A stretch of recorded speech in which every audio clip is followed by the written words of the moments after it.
সেবারে তাকে নিয়ে সাগাইয়েছেন যে চাই, কিন্তু সেখানে গিয়ে ওর মাথার অসুখটা বেড়ে যাওয়াতে রেঙ্গুনেই ফিরে যাবো ঠিক করি। যাবার দিন ভোর রাত্রে আমি যখন ঘুমোচ্ছিলাম, কল্পনা কখন বাড়ি থেকে বেরিয়ে যায় কিছুই জানি না।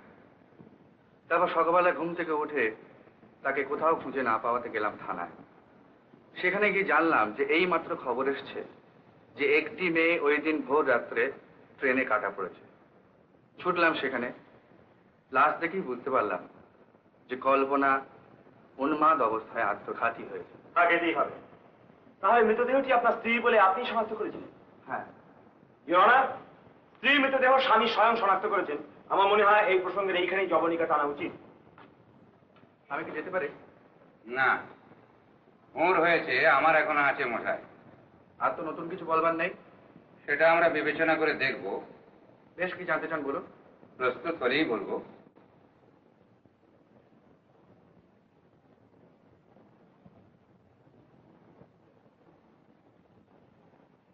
আচ্ছা সুধাংশু বাবু, আপনি জবানবন্দিতে বলেছেন যে আপনার স্ত্রী আত্মহত্যা করেছিলেন। হ্যাঁ, এতে ভুলটা কোথায়? প্রশ্ন নয়, উত্তর। এটা আপনার বৈঠকখানা নয়। ভদ্রভাবে কথা বলবেন। অহেতুক চড়ছেন কেন? চড়বার কোনো কারণ ঘটেছে কি? আপনার চেহারাটাই কি যথেষ্ট কারণ নয়? আমার স্ত্রীও তাই বলেন। ঠিকই বলেন। Mister Gupta, come to the point. আচ্ছা সুধাংশু বাবু, আপনার স্ত্রী যে আত্মহত্যা করেছিলেন এ বিষয়ে আপনি এতটা নিশ্চিত হতে পারলেন কি করে? 2 আর 2 4 হয় এটা বুঝতে কি খুব বেশি বুদ্ধির প্রয়োজন? সে বাড়ির থেকে বেরিয়ে গিয়ে একটা চলন্ত ট্রেনের সামনে ঝাঁপিয়ে পড়ে, এটাকে আত্মহত্যা ছাড়া কি বলবেন? সুন্দর বলেছেন। দুর্ভাগ্যবশত আমি আবার একটু লেটে বুঝি। আপনি এই সিদ্ধান্তে কি করে পৌঁছলেন আমার মগজে কিন্তু ঢুকছে না। আচ্ছা, কল্পনা দেবী যখন ট্রেনের সামনে ঝাঁপিয়ে পড়েন আপনি কি সেখানে উপস্থিত ছিলেন? নির্বোধের মতো কথা বলবেন না। সুধাংশু বাবু, আবার আপনাকে বলছি, মন্তব্য না করে প্রশ্নের উত্তর দিন। ইওর অনার, কেউ যদি অর্থহীন প্রশ্ন করে তা নিয়ে আপনাকে মাথা ঘামাতে হবে না। আপনি শুধু প্রশ্নের উত্তর দিন। বেশ, বলুন আপনার কি প্রশ্ন? কল্পনা দেবী যখন ট্রেনের সামনে ঝাঁপিয়ে পড়েন আপনি কি সেখানে উপস্থিত ছিলেন? না। ছিলেন না? না। আর কি কেউ ছিল? আমি জানি না। তাহলে কল্পনা দেবী যে আত্মহত্যা করেছিলেন এটা শুধু আপনার অনুমান? অনুমান নয়, সে নিশ্চয়ই আত্মহত্যা করেছিল। অথচ তার কোনো প্রমাণই আপনি দিতে পারছেন? প্রমাণ তার লাশ। লাইনের উপর তালগোল পাকানো লাশটা কি হাওয়ায় উড়ে এসে পড়েছিল বলতে চান? বলতে আমি আসিনি মশাই, শুনতে এসেছি। আচ্ছা, সেই তালগোল পাকানো লাশটাই যে কল্পনা দেবীর আপনি কি করে বুঝলেন? যা করে বোঝা যায়, চোখ দিয়ে। I see. আচ্ছা, লাশটা প্রথম যখন দেখলেন তখন সেটা কি অবস্থায় ছিল? ইওর অনার, সেই বিভৎস দৃশ্যে বর্ণনা শোনাটা কি একান্তই দরকার? আমার বিশ্বাস ধর্মাবতার আমাদের চেয়ে অনেক দৃঢ়চিত্তের লোক। সামান্য এই বর্ণনাটুকুতে তার সুনিদ্রার কোনো ব্যাঘাতই ঘটবে না। আমি সুধাংশু বাবুর কথা ভেবেই আপত্তি করেছিলাম। সেই সব পুরনো স্মৃতি তার কাছে নিশ্চয়ই অত্যন্ত কষ্টদায়ক। হুজুরের সুবিধের জন্য উনি না একটু কষ্টই করলেন। হ্যাঁ বলুন সুধাংশু বাবু, লাশটা তখন কি অবস্থায় ছিল? বিকৃত অবস্থায় ছিল, তবে মুখ টুক ইত্যাদি দেখে আমার চিনতে কোনো অসুবিধা হয়নি। মুখটা তো বুঝলাম, কিন্তু টুক ইত্যাদি বলতে আপনি কি বোঝাতে চাইছেন? হুজুর নিশ্চয়ই জানবার জন্য উদ্গ্রীব হয়ে আছেন। ধরুন হাত পা। হাত পায়ে কি বিশেষ কোনো চিহ্ন ছিল? না, তেমন কোনো চিহ্ন ছিল না। তাহলে হাত পা দেখে নিশ্চয়ই আপনি শনাক্ত করেননি? না। তাহলে কি মুখ দেখে শনাক্ত করেছিলেন? হ্যাঁ, কতকটা তাই। মুখটা কি অক্ষত অবস্থায় ছিল? সম্পূর্ণ অক্ষত অবস্থা না থাকলেও আমার চিনতে কোনো অসুবিধা হয় না। মুখটা যদি অবিকৃতই ছিল তাহলে শনাক্ত করার জন্য হাত পা দেখার দরকার হলো কেন? আরো নিশ্চিত হবার জন্য। বুঝলাম। অদ্ভুত কি লাগছে জানেন হুজুর, হাত পায়ে শনাক্ত করার মতো কোনো চিহ্ন ছিল না, আর মুখটা এত বিকৃত হয়ে গেছিল যে শনাক্ত করার উপযোগী ছিল না। তবু কিন্তু উনি লাশটাকে নিজের স্ত্রীর মৃতদেহ বলে শনাক্ত করেছিলেন। শুধু হাত পা মুখ দেখে কি শনাক্ত করেছি? শাড়ি গয়নাও তো ছিল। আচ্ছা, তো থাকবেই। আচ্ছা, শাড়িটা কোথায়? সে শাড়ি কি আমি পাট করে লোহার সিন্ধুকে তুলে রেখে দিয়েছি? লাশের সঙ্গে সেটাও পুড়িয়ে ফেলা হয়েছে। গয়নাগুলো পুড়িয়ে ফেলেননি নিশ্চয়ই, সেগুলো কোথায়? নিরীহ সাজবেন না, আপনি জানেন যে আপনার মক্কেল আমার স্ত্রীর গয়নার বাক্স থেকে সেগুলো চুরি করেছে। আমি শুধু একটি কথাই জানি যে এই ভদ্র মহিলা ধর্মত আপনার বিবাহিতা স্ত্রী। এছাড়া আপনার অপ্রত্যাশিত দুর্ব্যবহারে অশেষ লাঞ্ছনা ভোগ করে চলেছে। বাজে কথা বলবেন না। বাজে কিনা সেটা পরে বিবেচ্য। আপনি শুধু বলুন যেসব গয়না দেখে আপনি আপনার স্ত্রীর মৃতদেহ শনাক্ত করেছিলেন বর্তমানে সেগুলো কি আপনার কাছে? আমি তো আগেই বলেছি।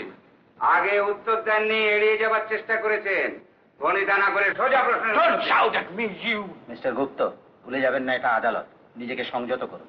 জনার, আসামি পক্ষের উকিল যেভাবে ধমকাচ্ছে না চোখ রাঙাচ্ছে, তাতে যে কোনো মানি লোকের ধৈর্যচ্যুতি ঘটে। এখানে যা ঘটছে সেই বিষয়ে আমি যথেষ্ট সজাগ, মিস্টার মিত্র।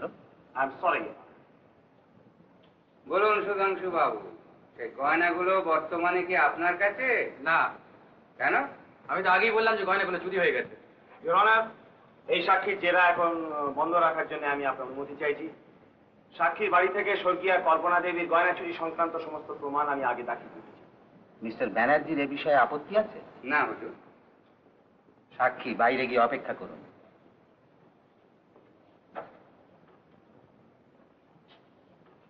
সাক্ষী অনিল বোস। অনিল বোসকে ডেকে দাও। ইন্সপেক্টর অনিল বোস হাজির।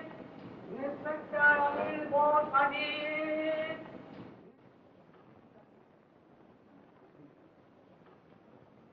উকিলরা দেখছি সত্যিই রাজিন করতে পারে। ট্রেনে চাপা পড়া লাশ তো ওইভাবেই শনাক্ত করে। ওসব প্রশ্নের কোনো মানে হয়? আর আমার ভাগ্যটা দেখলে, যাই কিছু করি না কেন, অতীত কিছুতেই সঙ্গ ছাড়তে চায় না। তোমার ভাগ্যটা আজ আর তোমার একার নয়, ওটা আমারও। জানি সোমা, কিন্তু বড় অদ্ভুত লাগে, কল্পনা গিয়েও যেতে চায় না কেন? এ কি শেখরদা?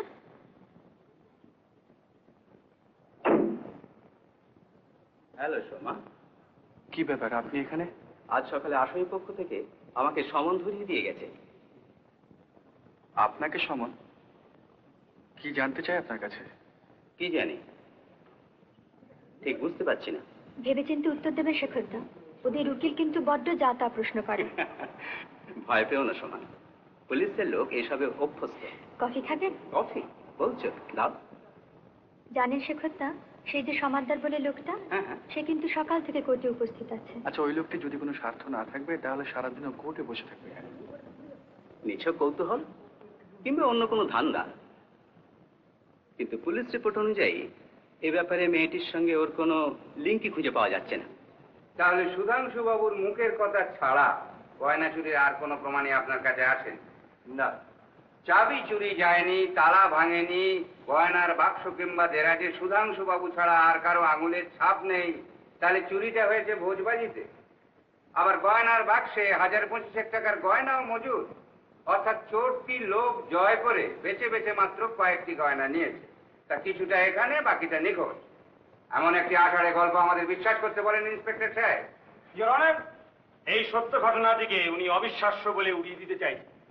অথচ এই ভদ্রমহিলা উন্মাদ অবস্থায় বাড়ি থেকে বেরোলেন, ট্রেনে চড়লেন, অনাহারে ছিন্ন বস্ত্রে জঙ্গলে জঙ্গলে ঘুরে বেড়ালেন, কিন্তু এত সব বিপর্যয়ের পরেও তার গায়ের গয়না ঠিকই রয়ে গেল। শুধু তাই নয়, তিনি গিয়ে পড়লেন দেব চরিত্র পৌনা দেখাতে। ওদের মধ্যে আবার একজন তার রোগ সারা। জানি না আসামি পক্ষের উকিল কোন অভিজ্ঞতা এই গাঁজাখড়ি গল্পটি আমাদের বেমালুম হজম করতে বলছে। একটি 5 বছরের শিশু পর্যন্ত তার সারল্যে হেসে ফেলে। হুজুর, মাননীয় ব্যারিস্টার সাহেবের কোনোদিন 5 বছর বয়স ছিল কি না সে বিষয়ে আমার যথেষ্ট সন্দেহ আছে। ব্যক্তিগত সমালোচনা বন্ধ করুন। আমার আর কিছু জিজ্ঞেস করবার নেই হুজুর। You may go. Postmortem report নিয়ে উকিল যে খেলায় খেলুক না কেন, হাকিম তাতে টলবেন না। একমাত্র যদি আপনার পরলোকগতা স্ত্রীর কোনো নিকট আত্মীয় এসে আসামিকে কল্পনা দেবী বলে শনাক্ত করে, তাহলে হাকিমের মত পাল্টাতে পারে। আসামি যখন জাল, সে সম্ভাবনা একেবারেই নেই। অতএব ভাবনারও কোনো কারণ নেই। যাই, ডাক পড়েছে। আপনি তো ফরিয়াদি পক্ষের সাক্ষী, তো ভেতরে চলুন না। চলো সোমা।